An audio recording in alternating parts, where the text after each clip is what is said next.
Marseille, quand s'éveillent les beaux jours de la belle saison, dans les barques, on s'embarque pour taquiner le poisson.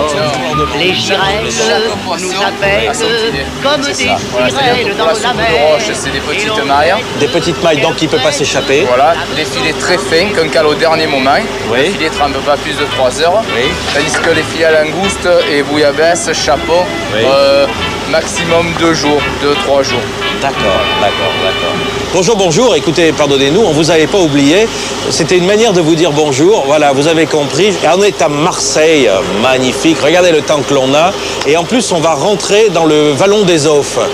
Alors, le Vallon des Offres, il y a toute une histoire. C'est-à-dire que c'est vraiment, si vous avez aimé le film Marius et Jeannette, c'est dans le Vallon des Offres que ça se passe, avec les petits cabanons, avec l'anis servi sur les terrasses. J'ai rendez-vous avec Guillaume Sourieux, qui est un jeune chef. Vous allez voir, c'est la jeune génération de la cuisine marseillaise. Là, on est en train de parler avec Frédéric de tout l'art de la bouillabaisse. Et bien là, on va rencontrer quelqu'un qui veut aussi montrer qu'il y a une cuisine très jeune. Et Carte Postale Gourmande, c'est fait pour ça, pour rencontrer les gens. Et bienvenue à bord, je peux pas vous dire autre chose. Bienvenue à bord. Qu'est-ce qui se passe, ça va? Salut, ça va? Ça va bien? Je te rejoins au port, alors, comme convenu. On se retrouve au port. Et il a le poisson, je te le dis.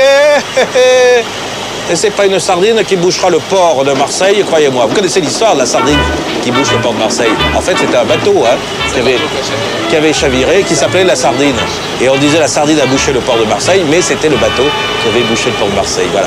Voilà, regardez, bienvenue, Marseille, le Vallon des Offres. La pêche,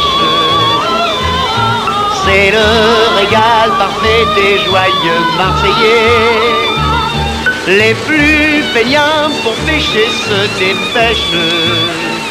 Bon, alors là, dis donc, joli début, on arrive. C'est la tradition, ça? On arrive, oui, c'est la tradition, on arrive de bonjour, la pêche. Bonjour, ouais, je te présente Frédéric Poitou. Très bien. Bonjour. Ça va? Voilà, bonjour. Salut. Bonjour. Un ami qui me fait des petits jus, des décoctions, tu vois, des trucs de carottes, d'huile parfumée, citronnée, etc., que j'utilise beaucoup dans mes cuisines. C'est un professeur Nimbus de l'assiette, non? Un petit peu, disons que moi j'essaye de préparer selon ce que me demande Guillaume un certain nombre de choses. Il m'a demandé de concentrer de la carotte, parce que ça permet de faire des décorations d'assiette. Voilà. C'est extraordinaire, moi je m'attendais à manger là tout de suite dans ce vallon, la bouillabaisse, ces choses comme ça. Et on a des petits concentrés.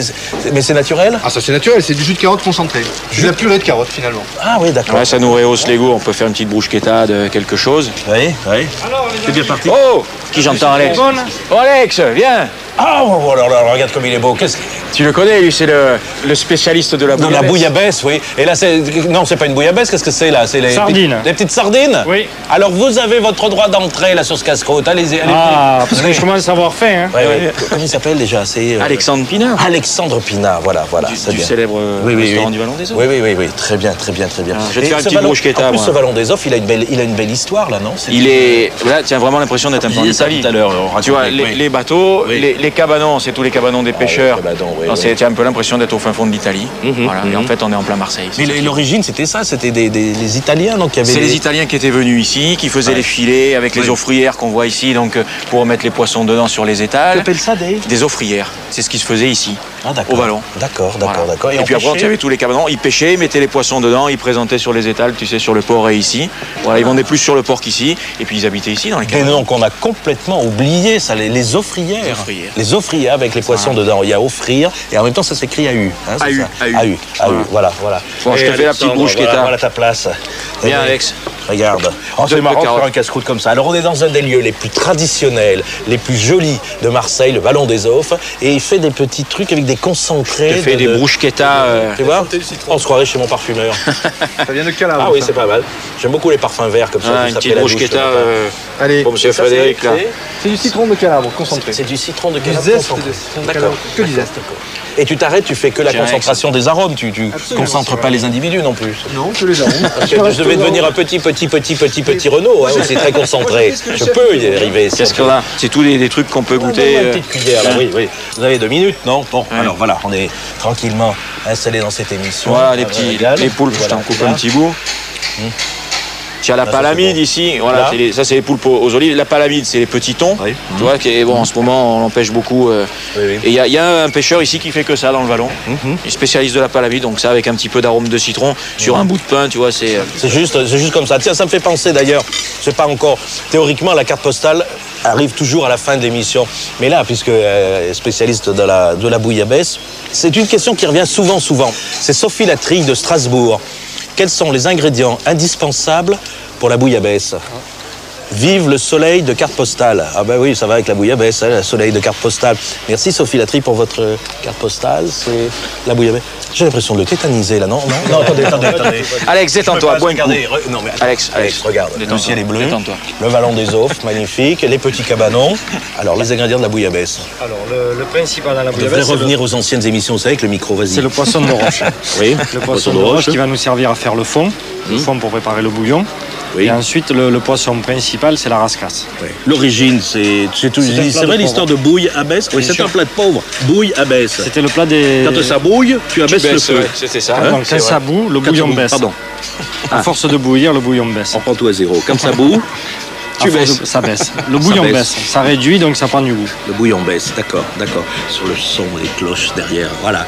Et alors, donc, poisson de roche, donc les poissons pauvres. Bien sûr, il faisait ça avec les restes de poisson. Oui. Il mettait ça dans une marmite avec les ingrédients locaux, c'est-à-dire les tomates, le safran, l'ail, le thym. Oui. Il mettait du bouillon, il faisait cuire. Quand il n'y avait plus de bouillon, c'est que c'était cuit. Donc à force de bouillir, ça baissait, c'était cuit, il mangeait. Ah, d'accord. Donc après, ça s'est démocratisé, c'est devenu un plat un peu de luxe, mais à la base, c'était un plat qui était fait avec les poissons invendus. Les vieux Marseillais encore qui arrivent avec la canne, non? Bien sûr. Et qui viennent demander leur bouillabaisse. Bien sûr. Et il le précise. Il précise que ce sont les vieux Marseillais, pour pas qu'on se trompe. Ah oui, ils précisent quand ils retiennent leur table, je suis un vieux Marseillais. Pour faire une bonne bouillabaisse, il faut se lever de bon matin, préparer le pastis à l'eau fraîche et faire le geste avec les mains. Je vous ai dit qu'il aimait Pagnol, mais il aime aussi Fernandel, hein, vous avez pu remarquer. Alors, moi, je vais te parler d'oursins, parce que les oursins, c'est vachement important ici. Très bien, il fait l'émission à ma place. Oui, vas-y. Alors, bon, j'avais l'impression que j'étais long sur la bouillabaisse. Non, mais j'y tiens parce que regarde, l'oursin, c'est quand même quelque chose qui est ici. On en fait beaucoup tous. Oui. Bon, c'est bon, il y a les oursinades qui sont un peu à caril roué, à saucer, etc. Dans ma cuisine, moi, j'en utilise beaucoup. C'est que c'est un mets qui est quand même très fin et qu'on apprécie tous beaucoup. Voilà. C'est l'oursin. Tu manges ça avec un petit sur un peu de pain. Tu vois, tu prends la langue d'oursin. Oui, vas-y, voilà. Sachant qu'on les consomme. Ça coûte très cher et tu as faim quand on a mangé 12.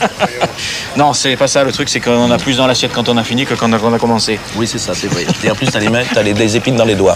C'est un plat très rigolo. Bon, après, tu peux les croquer, mais bon, ça c'est. Oui. Ah bah non, il faut être prudent. Bon, voilà. Ces petits chaussons, c'est. Alors ça, c'est la spécialité un petit peu de Marseille. C'est ce qu'ils appellent la pizza à la scarole. Hein, c'est une pâte à pizza dans laquelle on met de la salade avec de l'anchois, de l'olive. Oui. Et bon, moi j'ai rajouté un petit peu d'oignon pour que ça fasse plus joli. Voilà. Bon, et les caméras, c'est pas. Alex, tu fais rien, fais-nous un peu quelque chose là. Un petit filet de sardines et puis on va peut-être y aller aussi, non? Et oui, on y va, on a rendez-vous. Oui. En pleine brousse. En pleine brousse. Attends, à Marseille, on va voir les tigres, les lions et les girafes. Je vais te montrer un type sensationnel. André Gouéran. Mais la brousse. La brousse du Rove. Direction la brousse du Rove. Tu vas voir. Si vous comprenez, vous m'écrivez 3615 Jean-Luc Petit-Renaud. Vous me trouverez toujours. Non, des chèvres. Des chèvres, du fromage. On y va, Jean-Luc. Des bergers, des bergères. Une belle bergère. Une belle bergère. C'est pour moi. Moi, je suis un salé de Manon des Sources. Allez, vas-y, avance. À bientôt, messieurs. Au revoir. Bonne recherche, bonne science, bonne conscience et bonne sardine. Au revoir.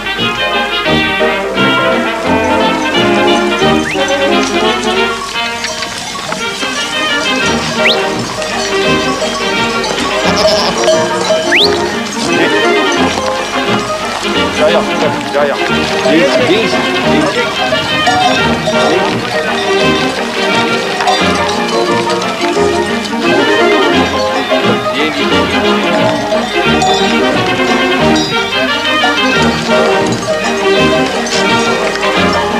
Bon. Salut André. Bonjour monsieur. Ils nous ont préparé un petit casse-croûte. C'est extraordinaire. Bonjour le chien, comment s'appelle le chien? Poupette. Poupette, quel nom magnifique. Bonjour madame, vous allez bien? Madame Gouéran. Votre prénom c'est? Marie-Ange. Marie-Ange, très beau. Très beau. Bonjour.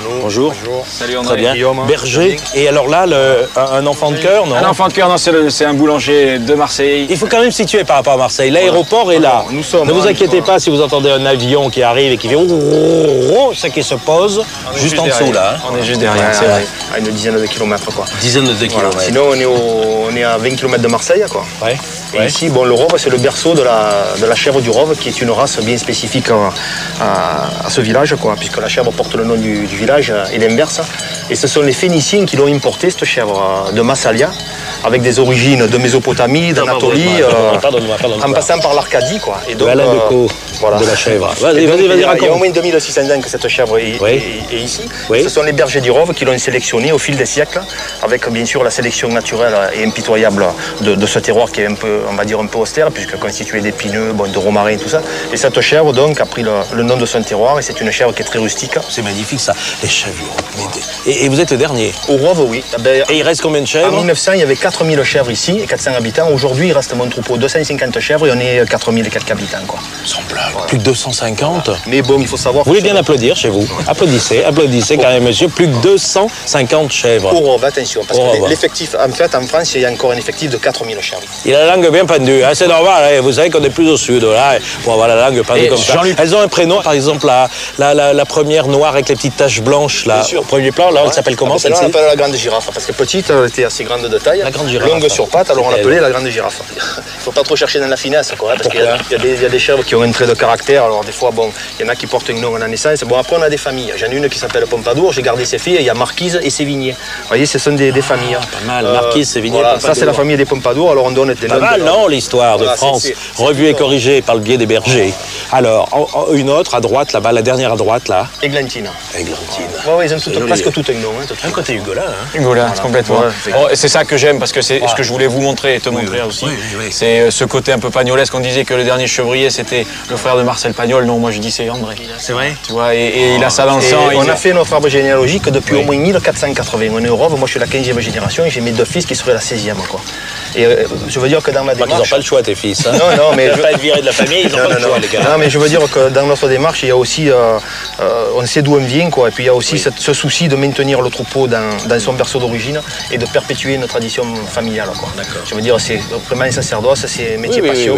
Voilà. On retient l'histoire de France ici. Quel bonheur sur France 5 d'entretenir l'histoire de France. Alors là, les enfants, qu'est-ce qu'on a? Et tu entretiens surtout ce que André te disait pas, voilà, ces fromages et cette brousse qui est du 100% chèvre. Voilà. Alors vas-y, parce que brousse, on peut te parler. Moi, je ne veux parler de brousse du Rove. Moi, on te dit, ça, c'est du 100%. André l'a fait hier, celle-là. Alors nous, la brousse, on peut la faire de plusieurs façons. Donc c'est Marie-Ange qui fait le fromage. Moi, je m'occupe du troupeau. Là, tu vois, je te la démoule. On donne le lait, on trait, puis...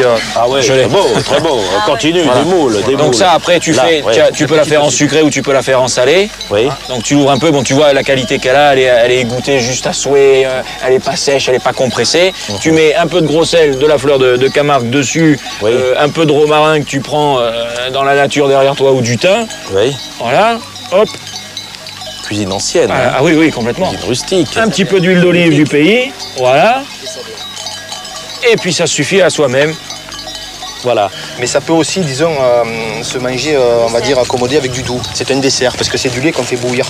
Et par exemple, ici dans la région, bon, il y a les gens en général la saupoudre de sucre, mettent un petit filet de rhum, ou alors un petit filet de café froid, ou alors un coulis de framboise, ou alors un bon miel. Et vous voyez, même alors il y avait des gens à l'époque dans notre village là, qui s'étaient pas trop breuvés d'alcool dans leur vie, quoi. Et à la fin de leur jour, ça leur était interdit.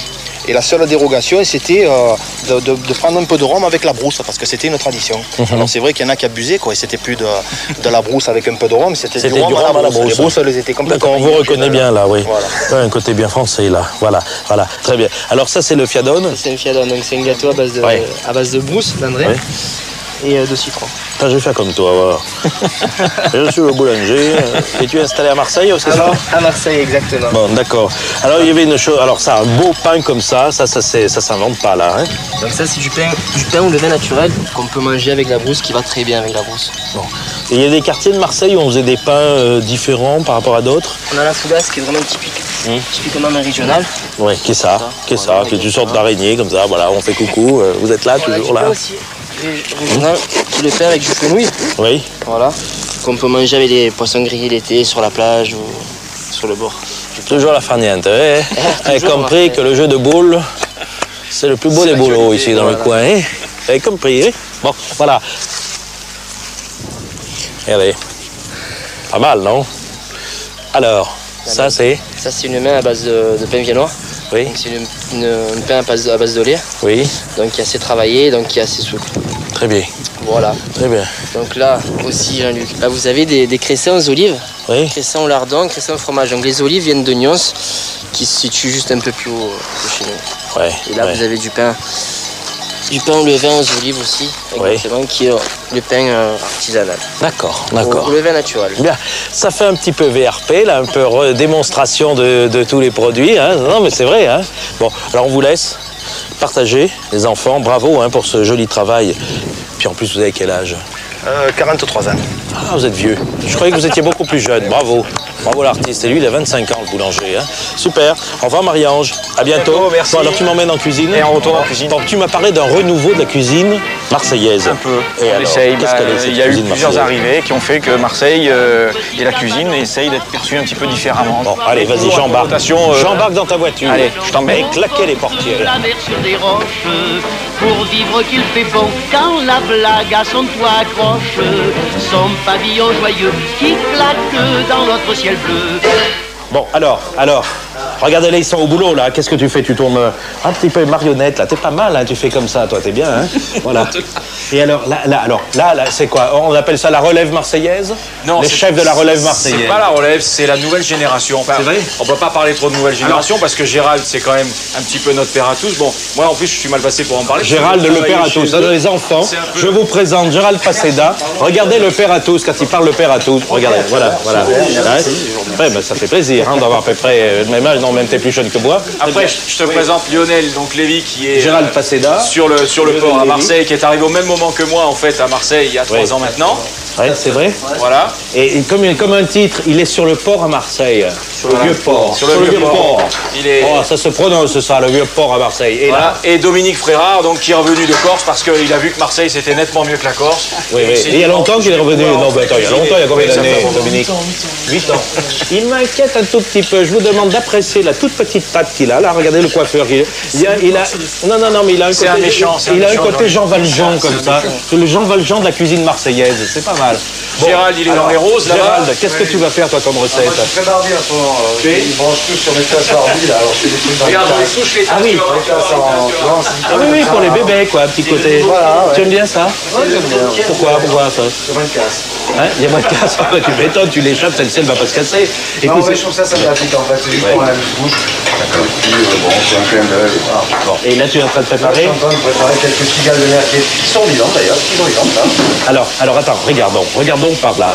Montre-moi ce qu'est une cigale de mer. Parce que tu sais qu'on connaît pas forcément. C'est le chambouis, Gérald. Le chambouis marseillais. Regardez, la petite cigale.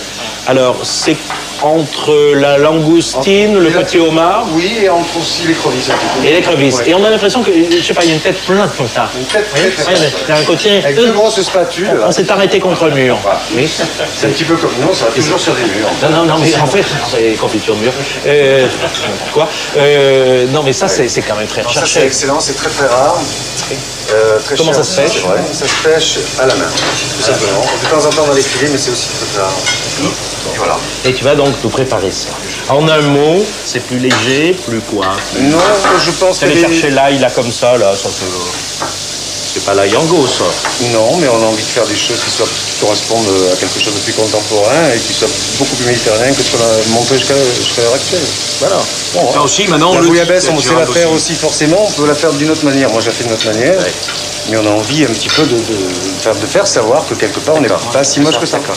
Tu peux regarder là, juste quelques instants, là, vous avez un petit sourire, voilà. Vous ne savez pas qu'il y a un côté Sami Frey, l'acteur Sami Frey, non? Voilà, Sami Frey, la cuisine marseillaise. Vas-y. Alors là, pendant ce temps-là... Alors Lionel, il nous a fait un Alors lui, il nous a pas attendu. Lui, tranquille, il fait son petit boulot. Jean-Luc, je te laisse parce que moi, j'ai des choses à faire. Alors vas-y. Voilà, c'est un cirque dans cette cuisine. Il faut les rattraper au lasso, ces jeunes cuisiniers. Là, tu étais en train de préparer? Moi, j'en ai profité pour faire un crostini de rouget à la moelle. Oui. Avec une petite farce à base de moelle, de foie de rouget. Oui. De tomates, de pignons et de marjolaine. Bon, alors, explique-moi. On a des petits pains, des petites tranches de pain. Tout à fait, qui sont toastés. Passés au toaster. Exactement. Ensuite, dessus, on a fait une petite farce avec la tomate, la marjolaine, le poivron, le foie de rouget, la moelle. Ah, le foie de rouget. Extraordinaire dans la saveur du rouget, le foie de rouget. C'est ce qui donne même délayé dans une petite sauce, le foie de rouget est formidable. C'est exactement ça qu'il faut mettre. Il est appliqué, vous avez vu. Non, mais bon, en fait, c'est la bécasse des mers qu'on dit. Donc, il y a le vin rouge, il y a l'échalote, il y a le foie de rouget, et on fait un toast marin pour manger le filet de rouget. En fait, on a ce joli toast, on a cette préparation en dessous qui ressemble, parce qu'on l'appelle la bécasse des mers, comme on fait quand on cuit les bécasses, c'est-à-dire qu'il y a un peu les entrailles, c'est-à-dire le foie du rouget confit avec la tomate, avec la chair d'aubergine que l'on dépose comme ça sur le toast. C'est ça la nouvelle cuisine marseillaise, j'ai bien résumé? Et il y a la lamelle de moelle par-dessus. La lamelle de moelle. Qui va fondre tout doucement et qui va nourrir le rouget. Très bien. Alors, tes origines, toi, sont d'où? Les Ardennes, Ardennais. Ardennais à Marseille. Qu'est-ce qui fait à Marseille, mes enfants, un Ardennais à Marseille? Dis-le, Dominique, que ça te plaît, Marseille. Marseille, c'est la plus belle ville. Ah, voilà. C'est l'accueil, c'est le plaisir de recevoir, c'est une qualité de vie énorme à Marseille. Voilà, office du tourisme, là, devant vous. Vas-y, Jean Valjean. Alors, un petit panisseau de Pajot avec les légumes du moment. Oui. Asperges, fèves, pois gourmands, petits pois, artichauts. Oui. Avec une petite panisse que tu as fait revenir tout doucement à l'huile d'olive. À l'huile d'olive, qu'elle soit craquante. Ils étaient tous crus au départ. Blanchis, juste blanchis. Alors voilà, très important, parce que moi je me pose toujours la question, faut blanchir ou pas blanchir? Blanchir un petit peu dans une eau salée pour qu'elle soit gardée al dente. 4 minutes. Voilà, juste al dente. Et alors? Et donc on a rehaussé avec une petite huile d'olive et puis avec 16 aromates. Beaucoup d'aromates, on est quand même la première ville européenne vis-à-vis du Maghreb. Oui. C'est vrai. Bien sûr. Et donc une sorte d'influence. Qui a une influence côté épices qui rentre dans nos cuisines. Et alors là, dans cette petite gamelle, voilà. Vas-y, un petit cul de poule là, un peu. Poule avec huile d'olive, laurier, coriandre, anis étoilé, Continue, tu rajoutes. Question encore clou de girofle, laurier. D'accord. Chef, je te mets un peu de gros sel dessus. Voilà, un petit peu de gros sel, l'artichaut est là. Voilà. Regardez comme c'est joli, juste avec ce filet de petite huile comme ça. C'est pas mal, hein. C'est pas mal, qu'est-ce que tu en penses? Ce qui est intéressant, c'est qu'on a plusieurs façons de voir la cuisine marseillaise. Oui. On a un côté un petit peu rustique de Dominique. On a l'excellence et le luxe de Gérald. Oui. On a mon côté un petit peu plat canaille que je fais sur le Vieux-Port. Et puis après, on a Guillaume. Donc des pointes d'asperges avec des girolles qui sont revenus tout simplement comme ça, cuits à la seconde. Oui. Ça rend du jus, je mets un petit peu d'huile d'olive. Et que tu cuis à sec? À sec, comme ça. À sec, comme ça. Même pas un tout petit peu de beurre? Oh, moi j'aime le beurre dans la cuisine. C'est marrant parce que parfois même... Non, j'en mets pas parce que... Pas là-dessus. Toi, t'en mets pas? Pas sur ce plat-là. Si, t'en mets peut-être un peu. Et ce matin, tu vois, les pêcheurs, je les ai vus. Ils me disent j'ai un danti J'ai un danti. Cuit fondant, parce que moi je cuis mes poissons avec un petit peu d'huile, du beurre. Là j'en mets un petit peu, une gousse d'ail, et je l'arrose, et je le mets dessus. Voilà. D'accord. Et ça c'est ma cuisine. Ces 3 éléments, c'est le jus qui rappelle généralement le légume ou l'élément principal. Et tu as résumé ma cuisine là-dedans. C'est vrai? Voilà, c'est simple, mais c'est pour moi efficace. Pas besoin d'attacher de presse, lui, il sait se débrouiller, Guillaume Sorieux, vous avez vu ça? Bon, alors donc cette belle assiette s'appelle? Alors c'est un danti aux asperges et girolles avec son jus. D'accord, celle-ci s'appelle? Le panisseau de Pajot, légumes du moment, huile d'olive aux aromates. Très bien, des Ardennes. Ensuite, toi tu as fini, parce qu'après on va aller voir finir l'assiette là. Un crostini de rouget à la moelle, vinaigrette au vin rouge et balsamique. Je peux dire un peu qu'elle est un peu désordonnée ton Ouais, mais c'est ma cuisine, c'est un peu jeune on va dire. Ah d'accord, c'est pas mal, c'est comme ça. Voilà, alors là on finit. Avec le roi, mesdames et messieurs, applaudissements, Gérald, passez d'un. Là, faut être autour, là. Faut être autour de Gérald. Faut être autour, là. Venez le soutenir. Attention de ne pas casser les tasses, Gérald. C'est la première fois que j'ai une émission où je dois les tenir comme des collégiens. Je vais vous coller, les gars, si ça continue. Bon. Alors, ce petit verre, explique-nous, cette petite tasse, pardon. Tasse en silicone Barbie, comme on mange depuis tout à l'heure, il faut que je la sorte. Oui. Alors, en fait, là, si tu veux, en fait, là-dedans, il y a la cigale de mer qui est juste, tu peux goûter, ça c'est succulent. Non, je goûte ça. Vous croyez qu'est-ce qu'on fait même après l'émission, on goûte? Donc, elle a été enrobée d'une petite feuille qui est de l'ail des ours. Oui. Et juste légèrement pochée dans de l'huile de noisette avec du fumet de poisson. Oui. Et voilà, et ensuite j'ai fait une petite bisque avec la tête des cigales de mer. Et je mouille juste un petit peu l'œuf comme ça par-dessus. Et voilà, c'est un... Parce qu'il y a un petit peu d'œuf dessus. Ça, ce sont les œufs des cigales de mer. Les œufs des cigales de mer. Oh, dis donc, ça c'est de l'orfèvrerie. Petit amuse-bouche. Oh, c'est marrant. Regardez, on est dans la même ville. Il y a le côté désordonné de Lionel avec des petits crostini un peu dans tous les sens. Il est chevelassé, même s'il a les cheveux courts. Et puis là, on a quelque chose de très raffiné, de très pointu. Ça, c'est très beau. Très, très beau. Très, très beau, très précieux. Bon, les enfants, qu'est-ce qu'on fait là tout de suite? Et bon, on va goûter, non? On va goûter. Je vous laisse goûter. Et moi, je peux peut-être éventuellement vous dire au revoir et vous dire à dans quelques jours. Je vous embrasse bien. Et puis, je vous laisse écouter entre les mains des collégiens. D'accord? Si vous avez envie de prendre une récréation, n'hésitez pas. Regardez-les, ils sont complètement fous. Là, je suis sûr que dès que j'ai les talons tournés, vous allez voir le cirque, ils vont tous sauter sur leur assiette. J'en suis sûr. À bientôt. Au revoir. Au revoir les enfants. Et vive Marseille nouveau. Hein. Vive le Marseille nouveau. Allez, on y va. Tu es généreux dans tes blagues. Elle est populaire, notre canne bière. Elle parle du vieux port et sans effort, coquette de sort, elle exagère. Elle finit au bout de